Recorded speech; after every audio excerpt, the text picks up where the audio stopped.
Si t'as vu l'anime JoJo's Bizarre Adventure, tu t'es sûrement déjà posé quelques questions. Genre, pourquoi Dio est dans son cercueil alors que Erina l'a utilisé pour s'enfuir? Ou encore, pourquoi Jotaro n'utilise pas sa meilleure technique, le Starfinger? Des mystères qui peuvent remettre en question la cohérence de l'univers. Je vous avais demandé il y a quelques temps ce que vous trouviez incohérent dans JoJo, et vous m'en avez cité pas mal. Et ces incohérences ont un nom dans la communauté de JoJo. Ça s'appelle les Araki Forgot. Et pour cette vidéo, on va se concentrer pour la partie 1 à 4. En tout cas, merci beaucoup d'avoir participé. Vous êtes vraiment des GOATs. Et comme tous les mois, vous gagnez le jeu de votre choix grâce au lien Instant Gaming présent en description. C'est le site que j'utilise afin d'avoir de grosses réductions. Et c'est ici que j'ai acheté la plupart de mes jeux. En ce moment, il y a le DLC d'Elden Ring qui est à moins 23%, ou Black Myth Sun Wukong qui a l'air vraiment top et est basé sur la pérénigration vers l'ouest qui inspire Dragon Ball. Après, si t'aimes les jeux adaptés d'animé, ils sont aussi présents sur le site. T'as des jeux JoJo, Naruto, Dragon Ball, et tu peux même précommander Sparking Zero qui a l'air d'être juste incroyable. Allez, bon courage pour le concours et merci à Instant Gaming de soutenir la chaîne.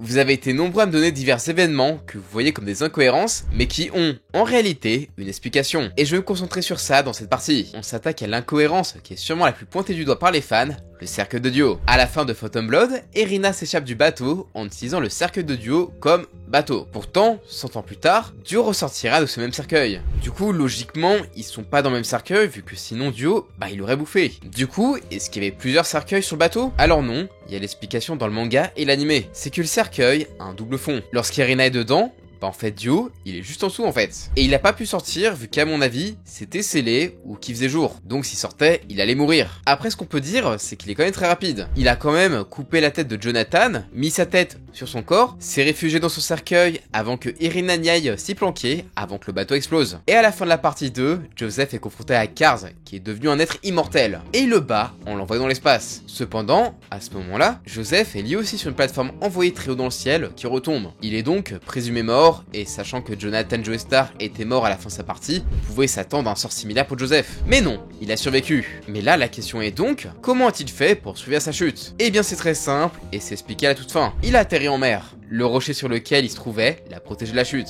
Un bateau est passé par là pour le récupérer, et il a été soigné en Italie, et c'est là qu'il a revu Suzeku, et il s'est marié avec elle. Et tiens, vous êtes posé plein de questions sur Dio, comme pourquoi ce dernier n'utilise plus certaines de ses capacités. Parce que dans la partie 1, on l'a vu utiliser des pouvoirs de glace et des lasers avec ses yeux, pourtant, il les utilise plus du tout dans la partie 3. Alors, on peut supposer deux choses. Dans la partie 1, Dio avait son propre corps, mais dans la troisième, il a celui de son éternel rival, Jonathan Joestar. On peut supposer qu'il n'a plus ses pouvoirs qui sont liés à son propre corps. Après tout, Dio dit bien à All Horse que le corps de Jonathan le rejette. Et c'est pour ça qu'il a besoin du sang des Joestar. Même si, à mon avis, ses pouvoirs ne seraient pas très utiles. Pourquoi faire des lasers, sachant que tu peux balancer plein de projectiles avec ton stand? Et Dio, il peut pas geler un stand. Quand il gèle quelqu'un, c'est au contact sur une vraie personne. Donc bon, j'espère que ça répond à votre question. Mais personnellement, je préfère la seconde explication. C'est que Dio est tellement arrogant et mégalomane qu'il estime que ses anciennes capacités sont inutiles et que The War lui suffit largement. Et très franchement, quand on voit le caractère de Dio, ça pourrait être très cohérent. Et en parlant de vampires, certains se demandent pourquoi Joseph n'a pas pris Londres au Stardust Crusaders.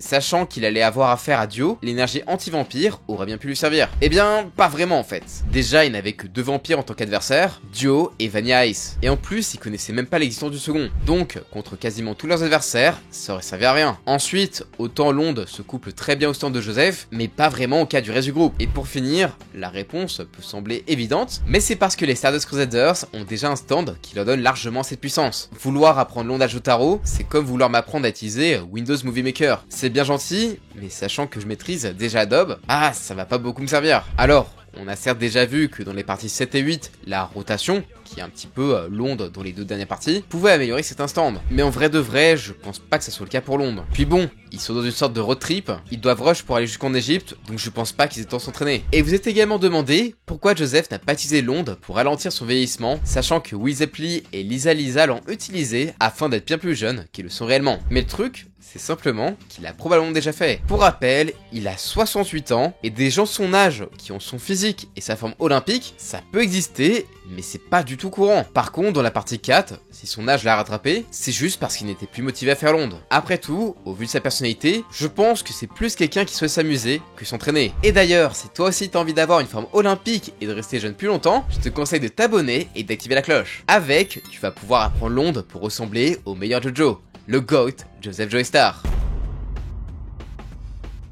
J'étais obligé de faire une partie entière, vu que vous êtes posé plein de questions sur les stands. Et ça commence direct avec le début de la partie 3, lorsqu'on découvre Jotaro et Star Platinum. Alors vous m'avez dit comment ça se fait que Star Platinum ait pu apporter des objets à Jotaro dans sa cellule, alors que Star Platinum est censé être un stand à courte portée. Donc il peut aller jusqu'à un maximum de mètres. Genre dans sa cellule, t'as des vêtements, des bouquins, des haltères et même des jouets. Alors que Jotaro, il est dans une prison. Eh bien, faut pas voir la portée des stands comme une porte fermée, mais plutôt comme une zone d'efficacité optimale. Star Platinum est bien plus fort s'il est proche de Jotaro, mais s'il est hors de portée des 2 mètres, bah il devient plus faible. Après, vous allez me dire qu'il est assez chaud quand même pour voler tout ça, mais n'oubliez pas que les stands sont capables de phaser à travers la matière. Et je viens de dire que Star Platinum avait une portée limitée, mais ça, c'est sans compter Starfinger, une technique où son index et son majeur peuvent s'allonger de façon très importante pour gagner en portée. Alors, c'est pas la capacité la plus importante de Star Platinum, mais reste quand même très intéressante. Du coup, vous êtes très nombreux à vous demander pourquoi il a si peu utilisé. Et ça, que ce soit dans la partie 3 où Jotaro est le protagoniste, ou encore les suivantes, sachant qu'il y a des moments où ça aurait pu être utile. Pour rappel, il lui manquait pas grand chose pour battre Pucci, ou pour stopper Kira qui n'était pas dans sa portée. Et bien en réalité, vous surestimez beaucoup trop cette attaque. C'est juste une capacité très situationnelle. Jotaro l'a utilisé lorsque Star Platinum était paralysé et n'avait pas d'autre option. Certes, un doigt dans l'œil, ça fait pas du bien, mais à choisir entre ça et les grosses patates de Star Platinum qui vont à la vitesse de la lumière, on préfère tous la seconde option. Et en vrai, je trouve ça assez marrant. Je vois plein de mèmes où genre ça a une portée infinie, alors qu'en fait, pas du tout. Sinon, lorsque le personnage de Kakyoin est introduit, il peint un portrait de Jotaro et les coups de peinture qu'il peut faire sur le tableau se reflètent en dégâts sur le vrai Jotaro. Et beaucoup se demandent pourquoi il réutilise pas cette capacité plus tard dans l'œuvre. Genre, ça aurait pu être super utile contre Dio. Et bien en fait, Kakyoin n'a pas du tout le pouvoir de faire des dégâts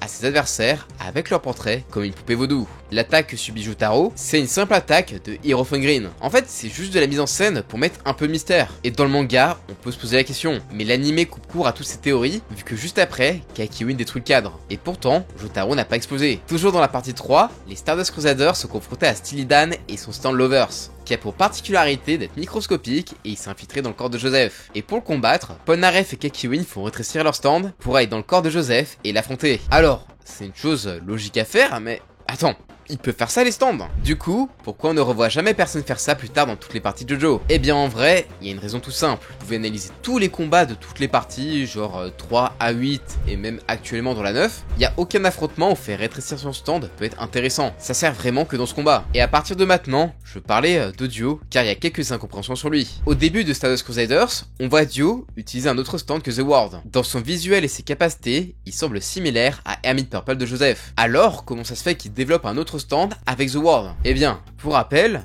Dio, à ce moment-là, a greffé sa tête sur le corps de son rival, Jonathan Joestar. Et si The World est le stand de Dio, le stand semblable à Hermit Purple est quant à lui le stand de Jonathan Joestar. Ce qui lui va plutôt bien, sachant qu'il utilisait lui aussi l'onde. Ensuite, parlons de l'éveil des stands. Alors, pour ceux qui en ont, la plupart ont un esprit combatif leur permettant de contrôler leur stand. Mais des individus n'en ayant pas, souffrent justement du développement de stand. Et c'est le cas de Josuke et de Oli Kujo. Alors ok, mais vous allez me faire croire qu'une femme adulte, qui plus est la mère de Jotaro, a moins d'esprit combatif que des animaux ou des bébés qui, eux, maîtrisent leur stand sans problème. Eh bien, c'est surtout qu'il y a une incompréhension. Ça vient pas tant d'un esprit combatif, mais plutôt d'une force d'esprit. Si on prend l'exemple de Tonio Trussardi, de la partie 4, il a pas du tout un esprit combatif, vu que son stand est totalement inutile au combat. Mais il lui permet d'allier son métier et ses capacités de son stand à la perfection. Là où Oli a eu un éveil forcé par Dio, et n'a pas un stand adapté à son esprit. Et c'était pareil pour Josuke quand c'était un enfant. Et tiens, parlons un petit peu de Josuke. Lui, il a un pouvoir permettant de remettre dans leur état d'origine les êtres vivants ou les objets. Ça lui permet de réparer des objets brisés ou soigner des blessures. Du coup, certains se demandent pourquoi il n'a pas utilisé son pouvoir sur son grand-père pour le ressusciter. Alors, je pense que vous comprenez pas trop les pouvoirs de Crazy Diamond.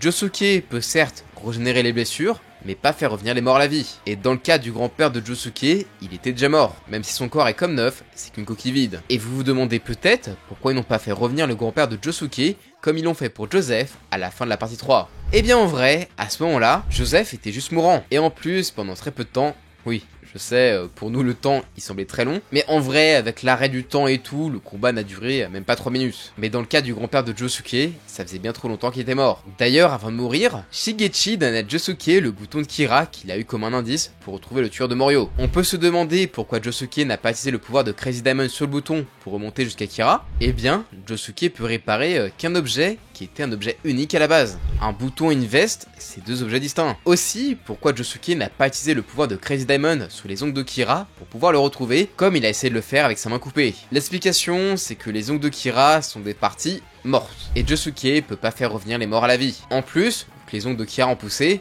on peut imaginer que ça entrave les possibilités des pouvoirs de Crazy Diamond. D'ailleurs, j'ai pas parlé de la scène où Kira se coupe la main et Josuke la répare pour le retracer. Mais du coup, pourquoi il a pas plutôt ramené Kira lui, comme il l'a fait avec le bras d'Okoyasu lorsqu'il l'a perdu? Eh bien, lorsque Josuke a activé son pouvoir, c'était sur Sheer Earth Attack, qui est lié à la main Kira. S'il avait tenu la main et essayé de ramener Kira à lui, c'était le risque que Sheer Earth Attack soit tout proche de lui et explose. Et il n'y avait pas d'autre possibilité que la main aille jusqu'à Kira. D'ailleurs, vous m'avez dit que normalement, Crazy Diamond devait avoir une contrepartie. Genre, s'il répare quelque chose, elle ne serait jamais dans le même état. Et pourtant, quand on continue l'animé, bah en vrai, tout est parfait. Alors oui, mais non. Dans le cas présent, l'exemple est le voyou au début, à qui Josuke a défoncé le nez et qui l'a réparé avec un défaut. Mais en vrai, Josuke peut réparer un objet ou une personne à la perfection. C'est juste que dans le cas du voyou, Josuke était énervé dû au fait qu'il a insulté sa coupe de cheveux, entraînant un défaut dans la réparation. C'est d'ailleurs la même chose qui est arrivé à la casquette de Jotaro. Et enfin, le truc qui revient le plus souvent, c'est pourquoi il demande pas à Joseph d'utiliser Hermit Purple pour voir la nouvelle apparence de Kira, sachant qu'en plus, il était venu à Morio justement pour retrouver un autre criminel. Après tout, pourquoi pas? Il a pu voir à l'époque que Dieu avait le corps de son grand-père alors qu'ils étaient dans des pays différents. Eh bien, c'est juste que, comme dit plus tôt, Joseph se fait vieux et devient même un peu gâteux, et donc son stand est également moins efficace. De plus, Kira est à Morio, un endroit avec une forte concentration d'utilisation de stand. Et pour vous donner une idée, Joseph a essayé d'avoir une photo de Josuke, mais il a eu Angelo à la place. Donc ça fonctionne pas, à moins d'avoir un miracle où il tombe sur Kira directement. Et pour finir, on peut s'interroger sur pourquoi Jotaro est plus faible dans la partie 4 et 6, donc que Star Platinum The World arrête le temps moins longtemps. Eh bien c'est simplement parce que Jotaro n'est plus à son prime. Il s'est pas entraîné, donc naturellement, ses capacités sont dégradées. C'est un peu comme Gohan en fait.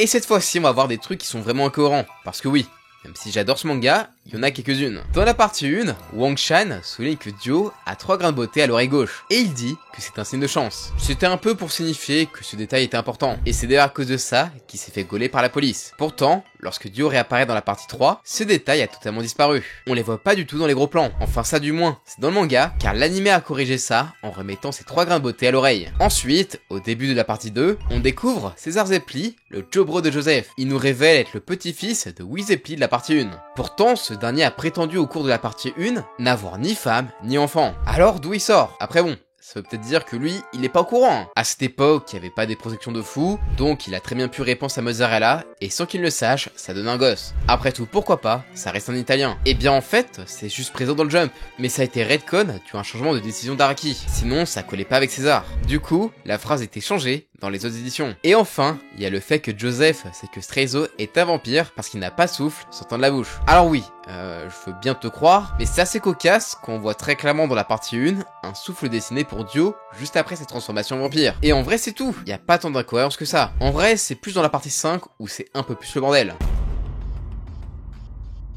Bon, en termes de scénario, il n'y a pas trop d'incohérence, mais en termes de statistiques des stands, c'est n'importe quoi. Alors oui, je sais pas si vous vous rappelez, mais Araki attribue diverses statistiques au stand. Destruction, vitesse, précision, portée et potentiel. Et autant dire que certaines ne sont pas du tout cohérentes avec ce qui nous est montré dans l'œuvre. Et ça, on le voit dès le début. Bon, déjà pour la vitesse, ça veut absolument rien dire. Tu peux être dans le même tiers, mais il y a des trucs qui vont plus ou moins vite. Crazy Diamond a un A en vitesse, sachant qu'il est dit qu'il va à 300 km/h, ça peut sembler cohérent. Cependant, il y a énormément de stands qui vont beaucoup plus vite. Star Platinum va à 350 km/h, même si en vrai, je pense qu'il va à la vitesse de la lumière. Eggman a aussi un A en vitesse, mais lui, c'est parce qu'il va à la vitesse de la lumière. Et Silver Chariot aussi, sachant qu'il est capable de le surpasser. Et d'ailleurs, parlons un petit peu du stand de Polnareff, qui est sûrement le pire bullshit en termes de stats. Alors, on a un moment où il fait Nestoc, et il est capable de transpercer 5 pièces en même temps au milieu des flammes. On va se le dire, cette prouesse réclame quand même une énorme dextérité. Et pourtant, il se retrouve avec un B en précision. Et c'est pas fini, il a carrément un C en destruction, alors qu'il est capable de détruire de la pierre avec ses coups d'épée. D'ailleurs, Atum, le stand de Tailance Derby, il est censé avoir un D en puissance, donc plus faible qu'un humain. Et pourtant, il a été capable d'arrêter un coup de Star Platinum, qui lui a un A dans ses stats. Sinon, t'as The Ward, le stand d'audio qui n'a jamais loupé une attaque, et donc dans ce cas, pourquoi il a un B en précision? Après bon, tu me diras, c'est pas un sniper non plus, mais Star Platinum qui sont égales, il a un A dans ses stats. Donc en vrai, pourquoi ne pas mettre la même chose? Sinon, Emperor, le stand de All Horse, qui a été quand même capable de dévier la trajectoire d'une balle pour esquiver l'épée de Silver Chariot, qui, on le rappelle, va à la vitesse de la lumière, bah il a une précision de E. Sinon, truc marrant, Star Platinum il a une portée de 2 mètres, il a un C en portée. Bon, ok, pourquoi pas. Crazy Diamond il a pareil, mais il se chope un D. Et Hermit Purple, qui a une allonge de 10 mètres, il a un D aussi. Mais what the fuck? Putain, en termes de notation, on dirait un devoir de philosophie. Sinon, t'as Wheel of Fortune, genre c'est une bagnole. Il est censé être plus rapide, hein. Et bah, il a un dé en vitesse. Oui, c'est moins rapide qu'un humain. Et Crime, l'un des stands les plus abusés ever, genre le truc il est super puissant, il peut one-shot plein de trucs, genre ce machin, c'est un trou noir sur pattes, et il gobe tout et n'importe quoi. Et bah, il a un B en termes de puissance. Mais bref. Tout ça pour dire que les stats dans Jojo, ça peut être à titre indicatif sur l'intention d'Araki, sur les capacités des stands, mais faut vraiment pas le prendre pour argent comptant, et c'est très approximatif. Et le pire, c'est que Jotaro a le stand qui a les meilleures stats de toute la partie 3, il galère contre des stands qui ont presque que des E partout. Non, ça n'a juste aucun sens. Et en vrai, c'est plus la stratégie et les capacités des stands qui mettront en mal les héros. Et bien au final, il n'y a pas tant d'incohérence que ça. Bon, hormis pour les stats où là, c'est clairement what the fuck. D'ailleurs en fait, les Araki Forgot que j'ai évoqués en début de vidéo, bah c'est pas un truc vraiment à prendre au sérieux. C'est juste un mème en fait. Et les fans de Jojo l'utilisent généralement en mode second degré. Après tout, ça s'appellera pas Jojo Bizarre Aventure sans quelques bizarreries. Mais bref, j'espère que t'as aimé la vidéo. Et je pense que je tiens la forme de ce format. Ça reste assez différent de ce que j'avais fait pour Naruto, où tout le monde a cru que j'étais un hater de Naruto.